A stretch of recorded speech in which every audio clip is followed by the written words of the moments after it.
இந்த தொண்டெல்லாம் எங்கேருந்து வந்தான்? இந்த தொண்டனோட அப்பா அம்மாலாம் யாரு? எல்லாம் திமுக காரன் தானே? எங்க தலைவனே சைக்கிள் ஓட்டி தானே திமுகவை ஜெயிக்க வச்சாரு. அது உண்மையா சார்? அது திமுகவுல இருந்து பிரிஞ்சு வந்தது தானங்க தாவேக்கா. இது தெரியுமா தெரியாதா? சைக்கிள் ஓட்டி திமுக ஜெயிக்க வச்சவர் இன்னைக்கு ஏன் வந்து திமுக இவ்வளவு கடுமையா எதிர்க்கிறாரு? அதான் புரியுதுங்களா? நல்லவன் நினைச்சு ஓட்டு போட்டோம்.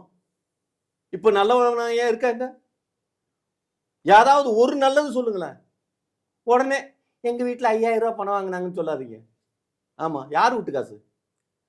Okay sir. இப்போ வந்து திமுக 5000 ரூபாய் பணம் கொடுத்தாங்க. ஸோ அதனால வந்து திமுகவுக்கு எல்லா ஓட்டும் போயிடுமா? இப்போ டிவிக்கு ஓட்டு விழுகாத 2026ல?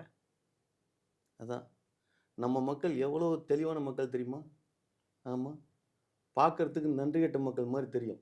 காசை வாங்கிட்டு சீமானுக்கு ஓட்டு போடுவாங்களோ ஒழிஞ்சு இங்க டிஎம்கேக்கு ஓட்டு போட மாட்டாங்க. அவ்வளவு டிவிக்கு போட மாட்டாங்க. சீமானுக்கு. ஹலோ, நான் உதாரணத்துக்கு சொல்றேன். சீமானுக்கே ஓட்டு விழுவும்னா அப்ப எங்க தலைவன் விஜய்க்கு ஓட்டு விழுவாதா?